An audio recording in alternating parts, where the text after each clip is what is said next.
Hey, hey, isang mapagpalang pagbati madlang netizen at mabuhay po tayong lahat. But God first. Panonoorin nating video ngayon galing kay Ibad Pop.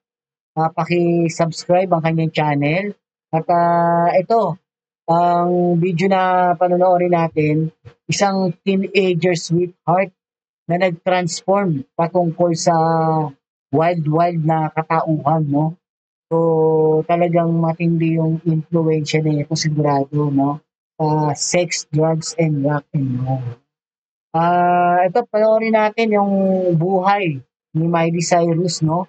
Kung paano siya naging Miley Cyrus kasi dati Hannah Montana siya nung kasikatan niya nung teenage talaga siya, no? Talagang mga sweet 13, sweet 14, 15, ganyan. Hanggang sa ngayon nga, talagang ito, maganda 'to, magaling magaling yung boses talaga nito, malupit, 'no, si Miley Cyrus. Isa sa magandang boses ito sa napapakinggan ko talaga para sa akin. Halina't, panoorin po natin mga netizen.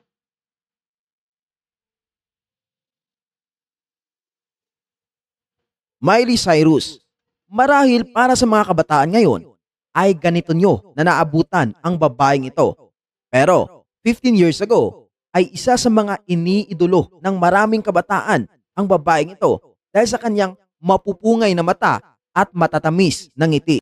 Kaya no'n that time na 'yan, Hannah Montana, meron siyang, TV series na palabas at, do'n siya sumikat talaga at nakita ko rin 'to nung yung mga palabas na 'yon at, napapansin ko sabi ko itong teenager na 'to talagang malayo mararating kasi magaling siyang mag-perform. Kaya nga kita mo until now talagang 'pag nag-perform siya talagang para siyang sila Britney Spears talaga 'no, Para siyang isang inosenteng magandang dalaga na siguradong mabibighani ang maraming kalalakihan. Pero mula sa malaanghel na babae ay nag-transform sa ganitong imahe si Miley. Pero mayroon palang napakalalim na dahilan kung bakit siya nagkaganyan. Well, gusto mong malaman ang buong kwento? Tara, pag-usapan natin yan. Si Miley Cyrus ah, lahat naman talaga, may mga nangyari sa buhay kung bakit nag-transform talaga ang isang tao 'no, nagiging wild 'no, kasi siguro sa mga karanasan. So ayun nga alamin natin dito kay Ibad Pop. ay ipinanganak noong November 23, 1992. 30 years old sa kasalukuyan. Nananalaytay sa kanyang dugo ang musika dahil ang kanyang tatay ay isang sikat na aktor. Sa lahat ay singer-songwriter na nanalo rin ng Grammy Awards. Isa sa kanyang pinasikat na kanta ay ang Achy Breaky Heart.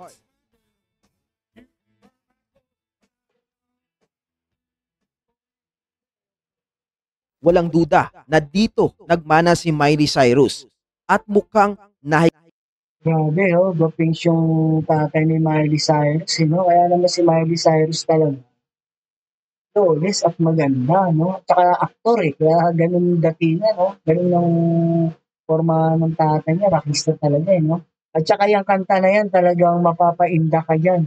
Kung mapapasabay ka ng kanta hangga't makakasabay ka rin ng pag-indak 'no, kasi yung gano'n yung tugtugan ng tatay.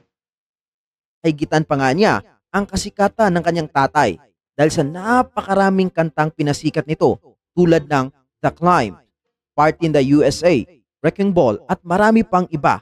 Talagang walang duda na nakamit ni Miley ang tagumpay sa musika sa murang edad pa lamang. Bata pa lang ay alam na ng mga magulang ni Miley na siya ay magtatagumpay sa buhay.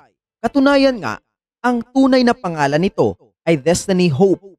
Destiny Hope dahil naniniwala No, Destiny tapos Hope 'no, ganda ng pangalan pala nito ni Miley Cyrus 'no, Hannah Montana, Miley Cyrus, and Destiny. ang kanyang mga magulang na malaking malaki ang pag-asa niyang magtagumpay at malayo ang mararating sa buhay. Ngunit bakit naging Miley ang screen name nito sa showbiz? Naging palayaw kasi nito ang Smiley. Marahil dahil sa kanyang napakagandang ngiti. Well, Fast forward mula sa pagkabata, 8 years old pa lamang ay nagsimula ng umarte ang babaeng ito. Siya ay nag-e-extra sa ilang palabas ng kanyang tatay. Kasabay noon, siya ay pinag-aral na rin sa ilang mga voice lessons. Pagsapit niya ng 13 years old, siya ay gumanap bilang Hannah Montana. Dito na nagbukas ang kanyang matagumpay na karera sa musika. Pero kasabay ng kanyang pagsikat at Pero ngayon, mas nag-evolve yung boses ni Miley Cyrus. Talagang pagsalita lang, malupit na eh. Alam mo nang maganda yung vocal voice niya. Kaya pagka kumanta siya, talagang solid. pagyabong ay siya ring unti-unting pagbabago ng kanyang imahe mula sa isang sweet at inosenteng teenager papunta sa isang wild and aggressive image. Well, una itong nagpakita ng napakatinding performance sa buong mundo na halos siya ay naghubad na sa stage ay noong 2013. Marami ang nagulat sa kanya noon. Iyon din ang itinuturong dahilan kung bakit nakipaghiwalay ang kanyang naging asawa na noon ay kanyang nobyo na si Liam Hemsworth. Well, Yung kapatid ni Thor, ay gwapings naman pala kasi, no? Okay lang, bagay. ang dahilan kung bakit ginawa ni Miley ang bagay na yon ay dahil gusto na niyang makawala sa isang inosenteng maganda na imahe. Gusto lang niyang magpakatotoo at ilabas ang kanyang pagiging wild dahil ito talaga ang kanyang gusto. Mula noon ay sunod-sunod na ang matindi pang mga wild performance ni Miley. Tulad na lang ng music video niya sa Wrecking Ball na talaga namang hindi mo aakalaing magagawa iyon ng isang Miley Cyrus. Pero ayon sa kanya, may mga mensahe ang bawat bagay na kanyang ginagawa, maging ito man ay wild o mala inosente. Kung kayo po ang papipiliin, alin ang mas maganda? Ang inosente o ang wild na Miley? Siyempre yung inosente, mas bagay nga sa kanya yung mahaba ang buhok. Kasi nung may buhok niya, parang tomboy na siya na wild na hindi parang lulong sa drugs palagi. So mas maganda pa rin yung Hannah Montana. Saan siya nakilala. Cyrus? Please comment down below. Pero anuman ang kanyang mga dahilan, sa bawat performance na iyon, isa lang ang nasisigurado ko. Wala tayong karapatan na i-judge ang taong ito.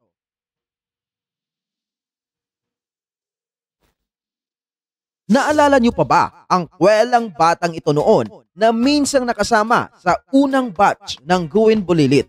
Malamang sa malamang, para sa mga batang 90s at ilang mga tito at titas, ay kilalang kilala natin ang taong ito. Naging parte rin kasi siya ng maraming palabas at teleserye sa ABS-CBN at GMA tulad ng May Bukas Pa, Mga Anghel na Walang Langit, Mara Clara, Growing Up, Walang Hanggan, Princess and I, at Pintada. Well, siya, si AJ, nga ba siya ngayon? Matagal na nagpahinga sa showbiz ang taong ito dahil siya ay nag-focus muna sa pag-aaral. Pero sa kanyang pagbabalik sa showbiz, nagulat at namangha ang mga tao sa kanyang matinding beautiful transformation. Si AJ ay tubong Maynila. Ipinanganak siya noong 1993, 29 years old sa kasalukuyan. Noong 2018, siya ay bumida sa kanyang comeback movie na pinamagatang Mamu and a Mother 2. Sa palabas na ito, siya ay gumanap bilang isang ulilang pamangkin na isang transgender. Sa taong ding iyon, proud niyang ipinagsigawan sa buong mundo ang kanyang sexualidad. Pero mukhang mula noon ay pinangatawanan na niya ang kanyang paglalantad. Ina-identify niya ang kanyang sarili as trans non-binary. Pero noong una ay itinanggi talaga ni EJ ang kanyang sexualidad. Katunayan nga, sa isang panayam sa kanya na inulat ng ABS-CBN noong 2011, itinanggi niya na siya ay gay at sinabi niyang siya ay straight. Aniya, magaling lang talaga siyang umarte at natutuwa raw siya na nagagampanan niyang mabuti ang kanyang role.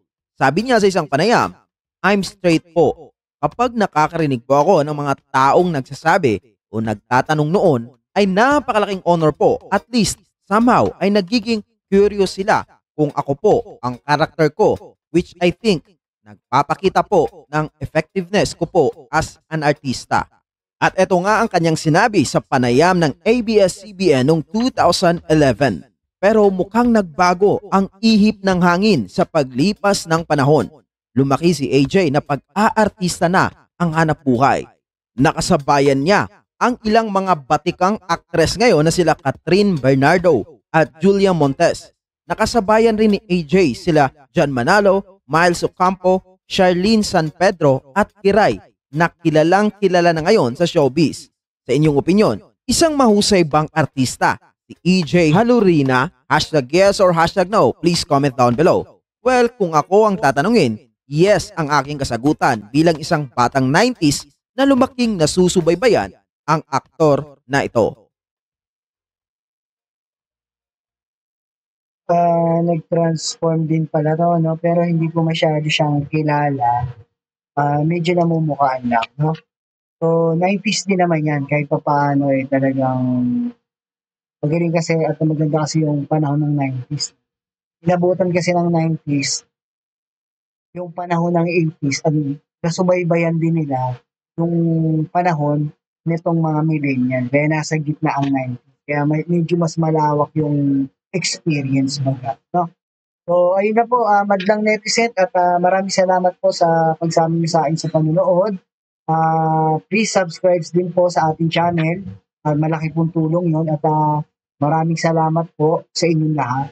Ito po muli si Tio Paeng ang nagsasabing, life is short, be happy, and world peace. Rock and roll pa rin dahil galing kay Miley Cyrus, no?